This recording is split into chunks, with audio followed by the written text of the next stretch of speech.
instrument was made by Gasparo da Salo in around 1580s, 1590s. It's incredibly old, and the wood that's used to make it, at least the front of it, is even older because the tree that was used to make it would have had to be 250 to 300 years old. So this little bit here, the grain, would have been growing in 1266.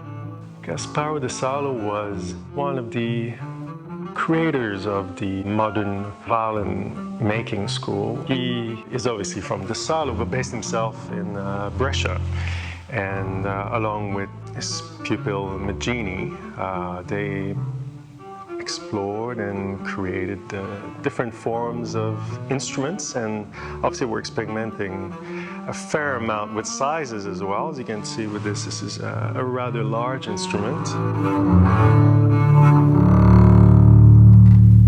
Yeah, it's a little hard to find historical facts on the double bass. It was for too long considered just as a piece of furniture sitting in a corner of a church or hall or so forth. They were not easily movable, especially in those days.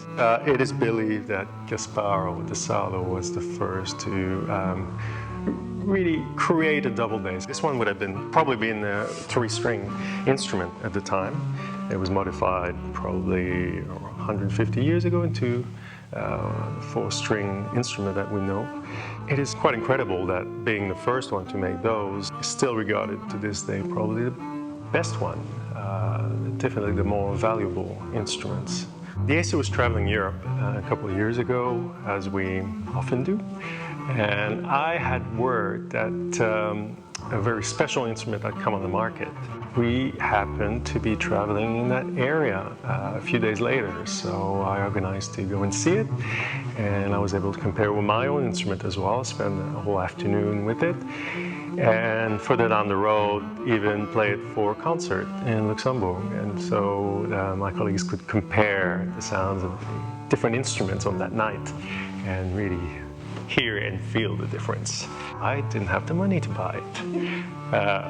And I put together a proposal for whoever might like to buy it. And quite amazingly, the instrument was purchased by these benefactors for me to play on, for the next few years anyway.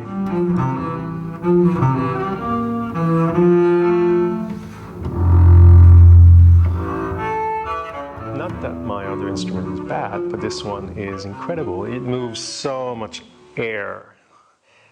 Creates so many vibrations. It really comes alive with the sound of the other strings and creates this incredible support and really does lift the sound of the orchestra, just like a great subwoofer would do on your best stereo system at home. So we've decided to introduce the instrument mid to late July around the country on our national series with c.1580.